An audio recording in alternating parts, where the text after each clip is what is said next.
the Jewish Channel's Week in Review. With President Obama's trip and all manner of discussion heating up, the Middle East is on everyone's minds. The ADL releases its 2000 anti-Semitism audit and for the first time reveals exactly how much U.S. anti-Semitism leads to violence. Hundreds of thousands parade down Fifth Avenue to celebrate Israel. Who was there? A charity bids farewell to its leader, and much more of the Jewish news that's changing your world in this webcast version of the Week in Review. Hello, and welcome to the Jewish Channel's Week in Review. I'm Stephen I. Weiss. It's probably no coincidence that President Obama's trip to the Middle East is bringing with it all kinds of news about tensions in the area. We'll have more on Obama's trip later, but here's a roundup of the other revelations in the region.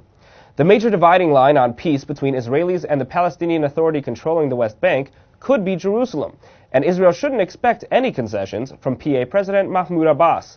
That's the gist of a couple of interviews in the news, one with Abbas in the Washington Post, and another on Al Jazeera with Palestinian negotiator Saeb Erekat. To the Washington Post, Abbas said he's content to avoid making any concessions to Israeli Prime Minister Benjamin Netanyahu, and that he doesn't expect Netanyahu will agree to a complete freeze on settlement growth that's been expressed as necessary by both Palestinians and advocates for the peace process around the globe, and particularly the Obama administration. For more on the Israeli-Palestinian situation, including why Jerusalem could be the main sticking point in negotiations and how West Bank settlers lit Palestinian fields on fire, please view the television broadcast version of the Week in Review. So, after all the build-up, what did President Obama have to say in Cairo? Here are the highlights. There must be a sustained effort to listen to each other, to learn from each other, to respect one another, and to seek common ground. As the Holy Quran tells us, be conscious of God and speak always the truth. To see more of the president's speech, including his takes on Israel, Iran, and terrorism, turn to the television broadcast version of the Week in Review. With all of us paying so much attention to what's going on in Israel, a bit of Israel was going on in the U.S. this week. It was the annual Salute to Israel parade, and we were there to see it all. Flags, floats, and Friends of Israel lined Fifth Avenue on Sunday as New York City held its annual Salute to Israel parade, celebrating the 61st anniversary of the Jewish state and, this year's particular theme, the 100th birthday of Tel Aviv. Average Joes of all ages and affiliations, and Jewish community leaders alike, came out to show their support for a parade meant to voice unified support for Israel. We've got more from the parade, including fun times, fun floats, and Jelvis the Jewish Elvis in the broadcast version of the Week in Review. And for a bit more on the parade, here's a short clip on what the parade means to those in attendance. The beauty about this parade is that it affords hundreds of thousands the opportunity to come out and publicly support Israel. It's my favorite day of the whole year. It's amazing. It's a real experience. I love Israelis. What can I tell you?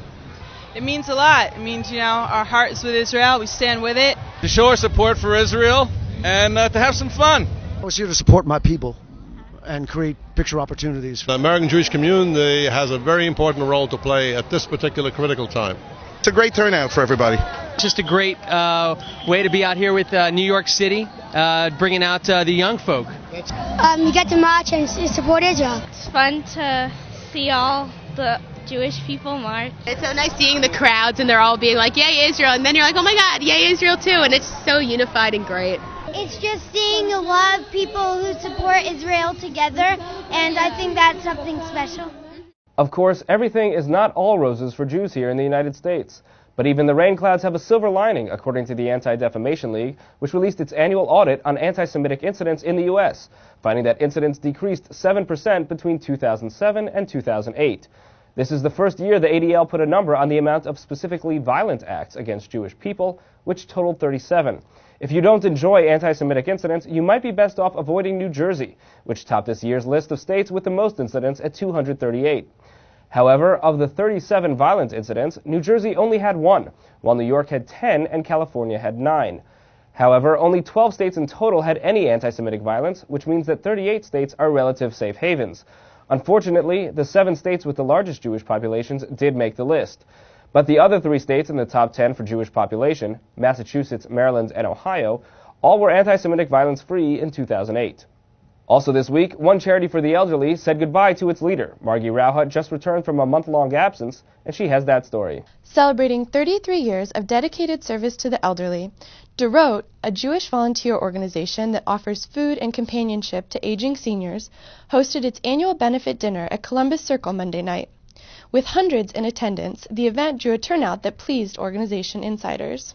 To learn about the future of Dorot and how the Obama administration has given the organization hope, see the broadcast version of the Week in Review. Thank you, Margie. Finally, a trio of interesting stories about the Orthodox community.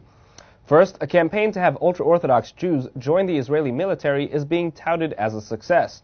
According to Israeli newspaper Yediot Achronot, the 200 ultra-Orthodox who joined as part of a special program in the past year are more likely to want to stay in the service and become officers than the average soldier.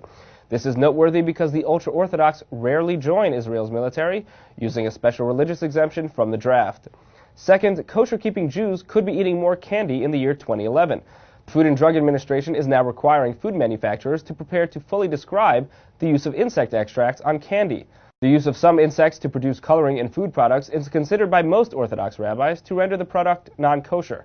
However, until now, food producers didn't have to list the insect specifically, but could simply write a designation like artificial colors or color added. But with the new labeling rule, kosher consumers will know that if the insects aren't listed, they aren't in there. Lastly, surrogate motherhood has been officially permitted in the ultra-Orthodox community by at least one leading rabbi. Rav Zalman Nehemiah Goldberg is allowing a widow in Israel to become a surrogate mother for a couple who cannot conceive. The woman herself hasn't been identified. A blogger at Dove Bear described the ruling as possibly the gutsiest ruling since the passing of Rabbi Moshe Feinstein. That's all for this week. For more news and analysis from the Jewish Channel, please visit newsdesk.tjctv.com. For the full broadcast version of the Week in Review, including additional stories, interviews, and features, please visit the Jewish Channel on cable. From all of us here at the Jewish Channel, be well. The Jewish Channel is available on cable, IO Optimum Cable Channel 291, Time Warner Cable Channel 528, Verizon Fios Channel 900, and Cox Cable Channel 1. For more information, visit tjctv.com.